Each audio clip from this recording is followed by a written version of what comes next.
voyez, alors que au XVIe siècle, il voulait démolir ces remparts, maintenant ce sont eux, bien sûr moyennant finance, ce sont eux qui restaurent ce rang. Comme quoi, il ne faut jurer de rien. Moi, je ne jure de rien, parce que je sais que l'histoire nous donne des leçons. Et vous savez, l'histoire de Wegener, que quand on a mal appris les leçons du passé, quand on a mal appris les leçons, l'histoire Wegener. Mais de fait, l'histoire est un moteur, est une clé pour comprendre les mentalités, pour comprendre les sociétés dans lesquelles nous vivons. Voilà disons, le port des différents corsaires qui ont écumé en Méditerranée et sur l'Atlantique, des représentations d'Alger. Vous voyez, c'était une toute petite ville avec ces différentes portes. En haut, la rue Babijdier, Babazoun, la porte de la mer. Donc, la porte de la mer était ici. La porte de la mer était ici. Oui.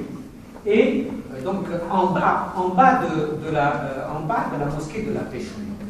Et de là, on montait et on amenait les prisonniers sur la place des martyrs. Il n'existait pas la place des martyrs, mais là où il y a le trésor public. Pour ceux qui connaissent le trésor, juste en face des chèques postaux, il y avait là le badistère, c'est-à-dire le marché aux esclaves. Et on venait, quand le Dey ou le Pacha prenait sa part, le reste était vendu par les différents corsaires. Il était vendu et à ce moment-là, on pouvait employer ces personnes dans les champs. Je dirais que la vie de l'esclave à Alger était moins pénible que la vie de l'esclave à Malte. Chez les chevaliers de la Croix de Malte, vous étiez sûr de sortir les pieds devant.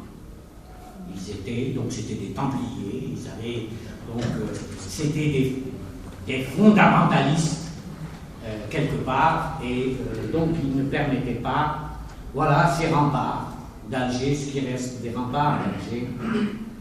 Donc, il faut imaginer 11 à 13 mètres de hauteur.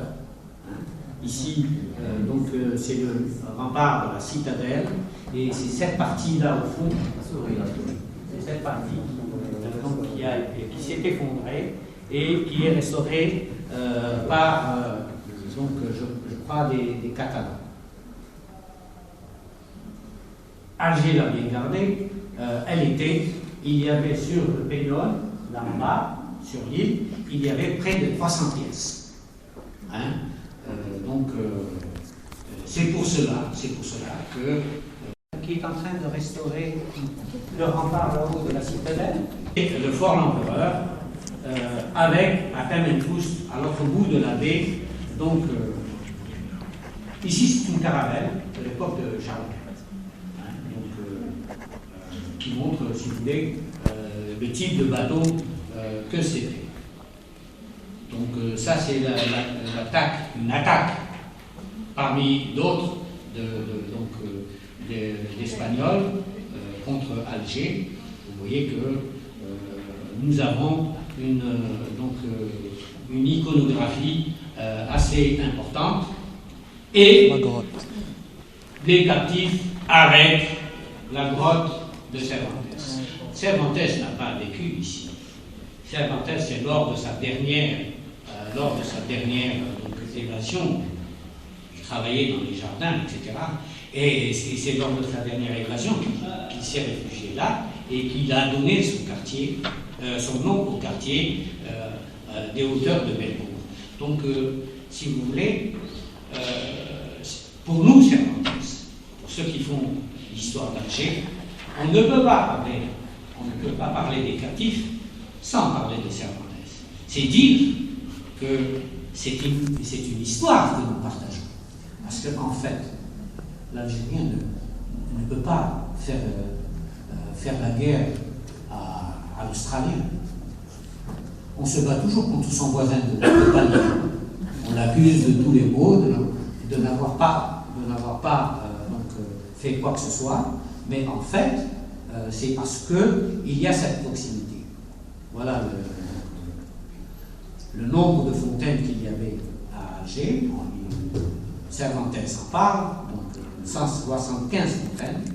Voilà l'aqueduc tel qu'il était avant d'être occupé par la promotion Chardani. Les fontaines, le bain, le plus ancien bain d'Alger, 1575, œuvre de Hassan Ben Kherdin, le fils de Kherdin Batmous, et je suppose que Cervantes a été, il ne s'est pas touché parce que le mot bagnard vient de bagno. Avant, on enfermait les prisonniers dans le bain, d'où le mot de bagnard.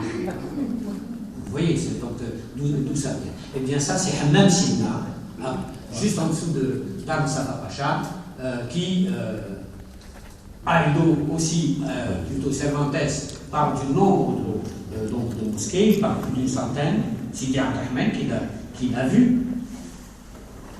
Les ruelles de Cervantes, bien sûr, où Cervantes a marché, c'est clair. Le boulevard du rempart. Avant, il y avait ici un rempart. Donc, ce boulevard n'existe que depuis 1865, donc, qui a été inauguré par Napoléon III. Et donc, voilà où, à cet endroit-là, que l'on voit disons, le baptistème, donc ce marché aux esclaves. C'était où Ah, pardon. Alors, ah oui. la souris.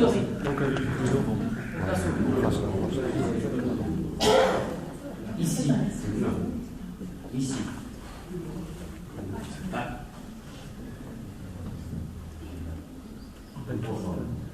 Ici.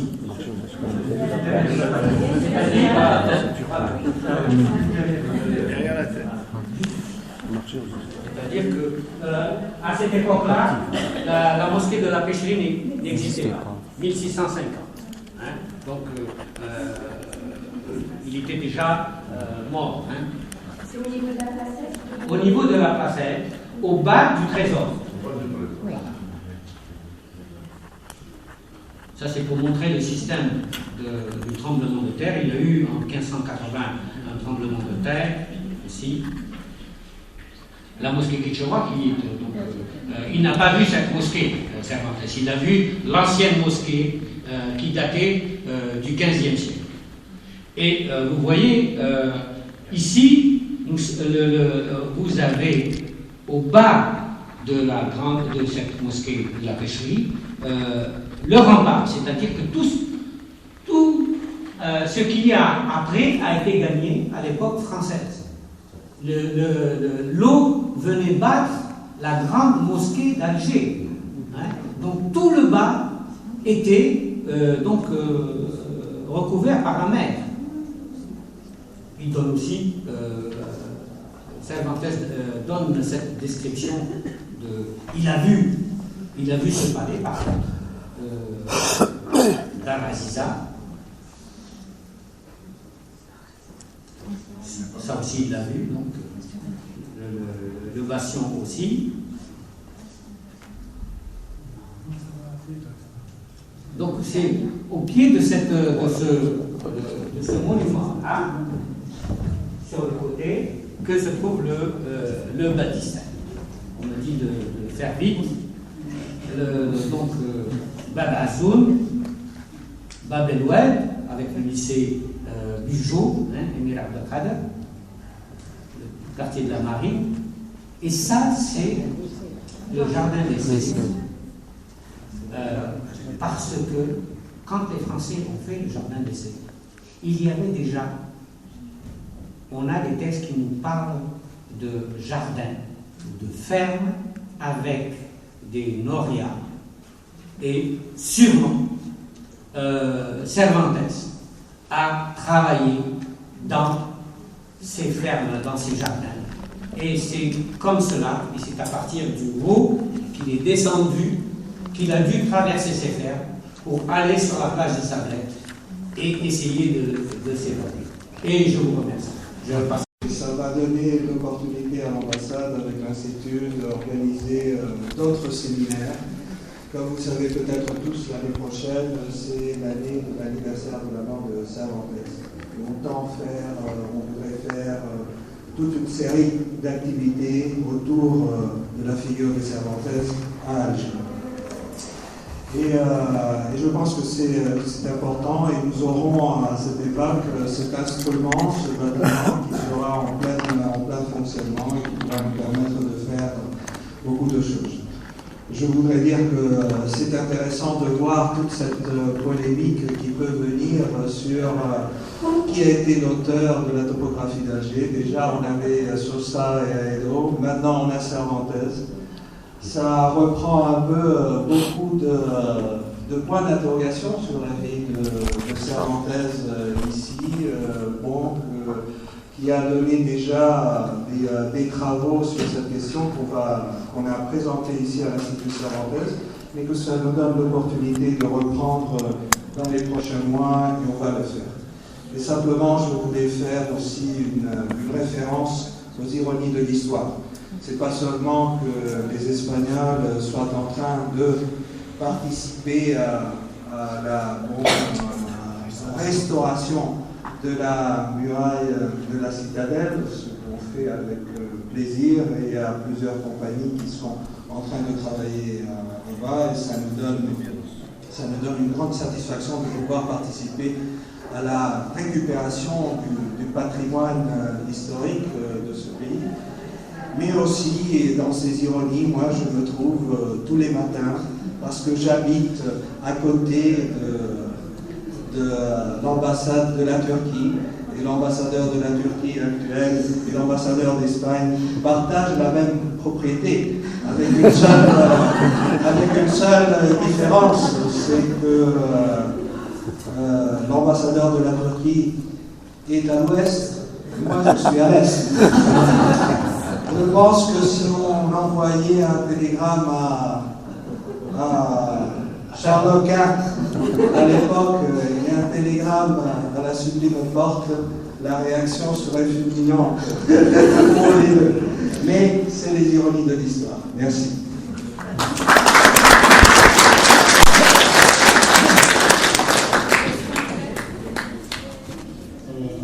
Permettez-moi de présenter M. Sarani, je suis enseignant, c'est une traduction. C'est un plaisir d'écouter la conférence de M. Khalifa. Mais c'était aussi pour les personnalités qui se trouvent parmi nous. Alors je vais seulement une petite question, si vous permettez. Vous avez bien dit, j'ai retenu une chose, j'ai vu une photo, vous avez dit qu'une photo qui représente la grotte de Cervantes, n'est-ce pas? Vous avez dit que Cervantes n'a jamais été, ne s'est jamais réfugié dans cette forme. Non. La dernière tentative. On vous dit la grotte de Cervantes, ça a été conjoncturel. Il s'est réfugié là pour se sauver. Il a dû se sauver de la ville ou de la propriété, parce que je n'ai pas dit, et vous me donnez l'occasion d'en parler, Alger, à partir de Badazoz, il y avait 17 000 jardins, donc, et maisons secondaires. Vous savez que la Casbah, il n'y avait pas un jardin, il n'y avait pas un parc. La Casbah, 52 hectares, était pleine comme un œuf.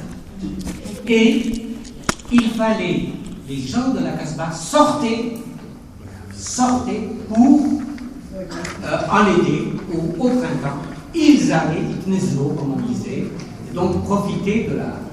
Et vous me donnez l'occasion, si vous permettez, de vous lire un texte qui, pour moi, que je trouve extraordinaire. C'est donc un commandant de navire qui a été pris dans les Açores en 1621, juste donc une dizaine d'années après la mort de Cervantes. Et qu'est-ce qu'il dit, ce Joao Mascarenhas, qui est à Alger, prisonnier de 1621 à 1625? Qu'est-ce qu'il dit? Il dit, pour moi, jusqu'à l'âge de 38 ans, qui est actuellement le mien, j'ai vu une bonne partie du monde, à savoir le Brésil où je suis allé par terre du Rio Grande, au Paraíba et à Pernambouc, et de là à Bahia, en visitant d'un bout à l'autre toutes les localités, villages et plantations qu'il y a sur toute cette côte. Je suis allé de Mozambique à la plupart des îles qu'il y a jusqu'à Mombasa, et jusqu'au pays même des morts. Et de Mombasa, j'ai parcouru sur des embarcations du pays toute la côte de Mélène, passant par Pâques, Ampaza, Elamo et bien d'autres cités des morts, jusqu'au cap Guardafio et à l'entrée de la mer Rouge. J'ai séjourné dans toutes les villes de l'Inde, les nôtres et celles des morts, de la pointe de Diou jusqu'au cap Comorin. J'ai parcouru tout le détroit d'Ormuz, ayant été 4 fois commandant de navire, sans qu'il y ait eu le moindre endroit que je n'ai vu. Je suis allé à Masrat, Bahreïn et à Katifa, et dans beaucoup d'autres forteresses et localités, jusqu'à en atteindre l'extrémité et à entrer en Chaldée. Je suis allé en Perse, muni de lettres de Sa Majesté, que j'ai remises en main propre au grand soufi qui en est le roi. Ayant passé bien des jours à sa cour, j'ai vu les plus belles cités de Perse, j'ai vu quelques villes du Mogol, j'ai bu les eaux du Gange, du Tigre et de l'Euphrate. Je suis allé dans l'Arabie heureuse et dans l'Arabie déserte. Je suis allé dans l'île de Sainte-Hélène, dans l'archipel des Açores, et captif à Alger, j'ai ramé sur une galère turque, voyant ainsi quelques villes de Berbérie, telles que Bougie, Bonne, Tabatra, Bizerte et Tunis. J'ai été à Porto Farim, où fut Carthage. J'ai vu de nombreuses îles du Levant. J'ai vu et même parcouru à la ronde des îles de Sardaigne et de Corse, celles de Majorque et de Minorque.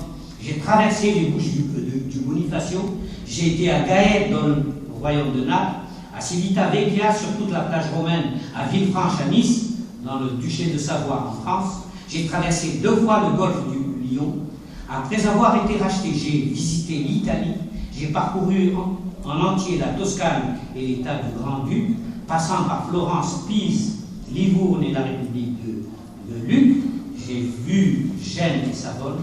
J'ai vu tout le comté de Catalogne, le royaume d'Aragon, celui de Castille et celui du Portugal. Mais je n'ai jamais vu,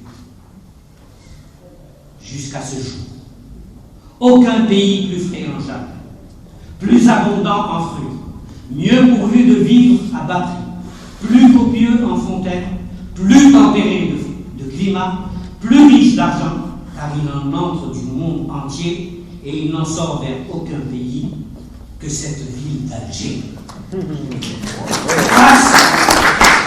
Grâce au ciel qu'elle appartienne un jour à notre pouvoir. Qu'est-ce que ça veut dire? Et Haïdo le dit, ce sont des chrétiens qui travaillent dans le jardin. Ce sont des chrétiens qui font la récolte, qui entretiennent les fleurs, les arbres, etc. Cela veut dire, à la suite de Gilles de Monterland, de tous les écrivains, poètes qui sont venus sur Alger et qui vous disent que les hauteurs du Télémy sont les plus beaux paysages que l'on connaisse, disons, dans le monde, ça veut dire que, en fait, comme je le disais tout à l'heure, la beauté d'Alger résidait non pas dans ses jardins, etc., mais elle résidait dans le fait qu'elle était la ville de tous les Méditerranéens. Et voilà pourquoi elle était belle, parce qu'elle était tolérante, parce qu'elle avait, si vous voulez, elle accueillait tout le monde. Et il n'est pas étonnant que nous sommes tous, parce que nous avons constitué un carrefour de civilisation. Il ne faut pas nous dire, nous avons nos racines sur l'Afrique, mais notre tête est en Méditerranée. Nous sommes partie prenante de la Méditerranée. Vous voyez, et quand dans les projets euro-méditerranéens auxquels j'ai participé, je disais à mes collègues européens, je leur disais, ne nous appelez pas pays tiers méditerranéens, appelez-nous pays méditerranéens. Parce que nous avons donné à l'humanité, nous avons donné un Saint-Augustin. Nous avons donné des civilisations. Et c'est ce qui fait notre force. Et on s'appauvrit quand on se ferme. Il faut que l'huître montre la perle qui est en elle. Voilà.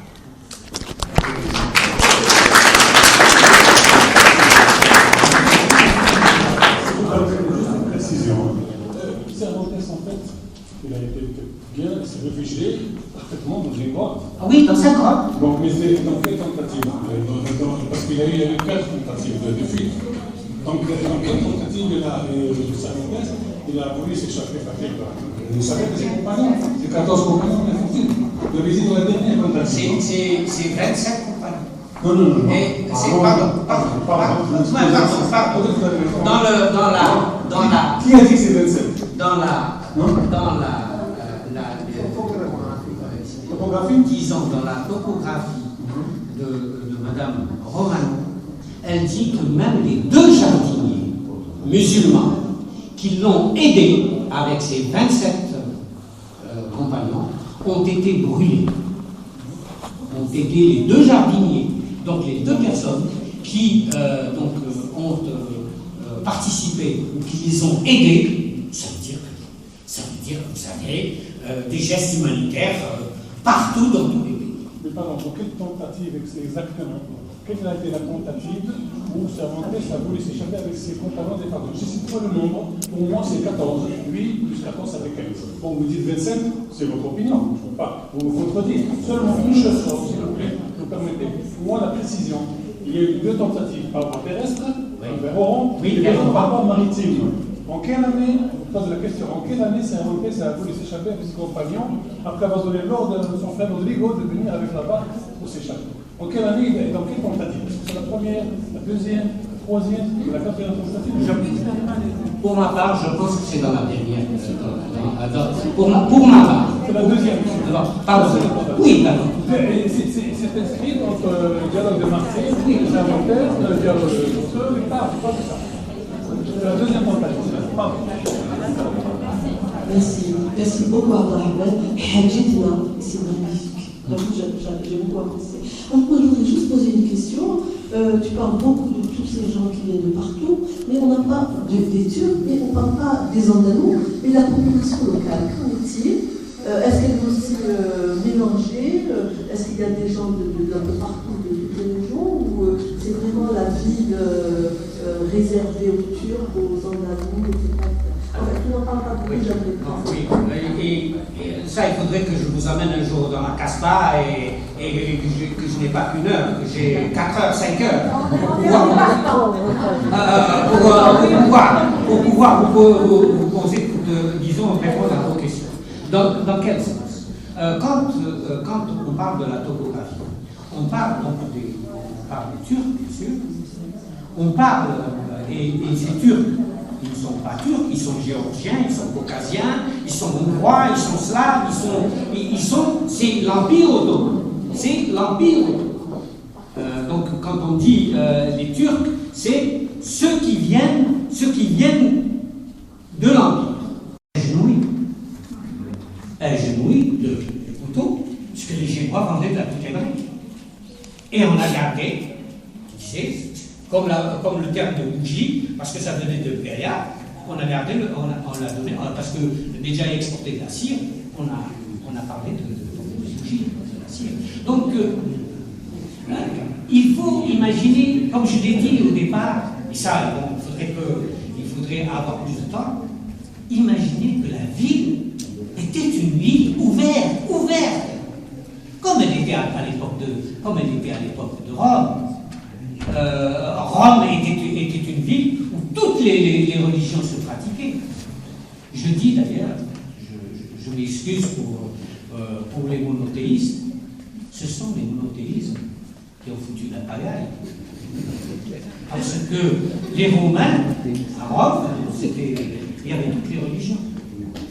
Une question ici. Oui. Voilà, Boulbina, je voulais simplement attirer l'attention ici à Abdelrahman et de son excellence l'ambassadeur et tous les participants à cette agréable rencontre que tout le monde s'intéresse donc à cette période-là. Et entre autres, j'ai été un peu complice de l'intéressement des pays scandinaves à cette période. Et l'ancien ambassadeur Beau du Danemark, l'ancien ambassadeur de Suède, qui je pense est actuellement à Tunis, m'avait sollicité un peu pour faire un peu le guide, évidemment pas l'historien comme vous. Et il y a un livre qui est sorti, financé par la compagnie pétrolière norvégienne Statoil, et qui a été pris en charge par les ambassades en Algérie, des pays scandinaves. Je l'ai. Voilà. Merci. C'est, disons, Alger, les relations entre Alger et les pays scandinaves. Je pourrais vous donner un titre. Oui, je vais avec Abdallah. Bonjour tout le monde, désolé, je suis là. Merci, ça va être une intéressante communication de vos connaissances et de vos recherches. Je suis docteur en état de l'ophtalmologiste à Alger. Je voudrais vous poser la question si les Turcs avaient permis aux Tugéliens de faire carrière dans la boulangerie. Les Turcs sont restés 3 siècles en Algérie. Les Français sont restés un peu la moitié du temps à 100 ans. Comment pouvez-vous expliquer le fait que les Algériens écrivent et parlent en français, c'est la langue qui nous lie aujourd'hui, alors qu'ils ne peuvent pas écrire ni en espagnol, ça se comprend un peu, ni encore moins en turc? Pouvez-vous me donner une explication? Je vous remercie. Vous savez, j'ai eu une discussion avec l'ambassadeur de Turquie. Et je lui ai posé la question de savoir pourquoi les Algériens, les Turcs, n'avaient pas donné cette empreinte à la langue locale. Vous savez, je suis de ceux qui disent que les Turcs ont été les colonisateurs. Je ne fais pas cas de la religion. Parce que certains disent il y a une école à Alger qui dit ce sont des musulmans, donc ils ne peuvent pas être des colonisateurs, etc. Moi, pour moi, les Turcs n'ont rien amené au développement de l'Algérie. La preuve, c'est que en 1830, quand les Français sont arrivés ici, et quand on voit ce que les différents traités de l'Émir Abdelkader, la seule chose qui le préoccupait, c'était d'avoir une industrie des armes qui n'existait pas à l'époque ottomane. Et vous savez que l'Émir Abdelkader a amené des Espagnols et des Anglais donc à la fonderie de Miliana et la fonderie de Tihet pour fabriquer des armes, pour fabriquer des fusils. Sauf que en une semaine, ils fabriquaient 10 fusils, alors que la simple armurerie de Marseille en faisait 350 par semaine. Donc, on est resté les différents pays. Je vais vous donner une petite anecdote. Le Dey d'Alger, Hassan Nelzonor, quand Alger a été donc bombardée par Duquesne, il y a eu après un traité de paix. Il reçoit l'ambassadeur de France et il lui dit: combien vous avez gaspillé, combien vous avez payé l'expédition de 1682? celle où le père de Vacher a été donc attaché à Baba Mazo, il a été fait exploser, d'où son nom de consulaire. Et l'autre lui donne un chiffre. L'ambassadeur lui donne un chiffre. Et mezzo morto, qu'est-ce qu'il lui dit? Il lui dit pour la moitié de la somme, moi je vous aurais détruit toute Alger. Alors que, donc, ils avaient détruit plus de 1500 maisons. Louis XIV avait fait sur Alger un essai des bombes incendiaires qui avaient détruit donc une partie de la base Casbah. C'est vous dire que, en fait, en 3 siècles, et ça nous ramène à un autre débat, en 3 siècles, nous avons été le 2e collège. Alors que, en France, pour la France, nous n'avons pas accepté le 2e collège en 132 ans. Méditez sur cette, disons sur cela, et puis après vous comprendrez le reste.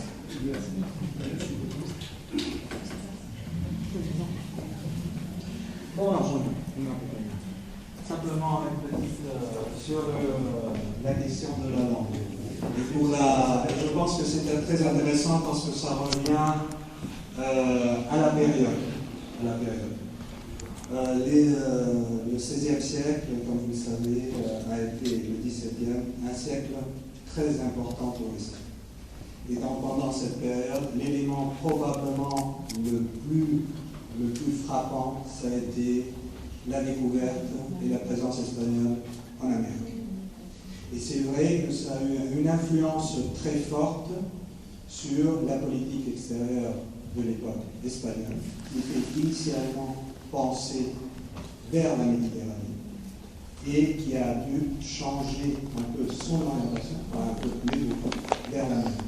Et ça peut expliquer beaucoup de choses sur nos relations en Paris, mais c'est un fait historique. C'est vrai que c'est quelque chose, on peut dire, de dimension mondiale, la découverte de ce nouveau continent qui a... Et ça, c'est un élément qui est à tenir en compte d'une façon très importante en ce qui concerne aussi la présence espagnole en Méditerranée et bien sûr en Algérie. Et ça n'empêche pas tout le patrimoine commun que nous avons. Et je voudrais remercier tout le monde. Vous avez su ramener pas mal de personnes et je le comprends très bien parce que votre exposé a été excellent. Vous avez mélangé l'histoire avec la réalité, avec la couleur un peu des éléments, disons, anecdotiques d'un côté, des ironies de l'histoire. Je vous remercie beaucoup et surtout je pense que ça donne un avant-goût de ce que ça peut venir. Merci et je laisse Madame la directrice pour clôturer la session. Merci. Merci à tous pour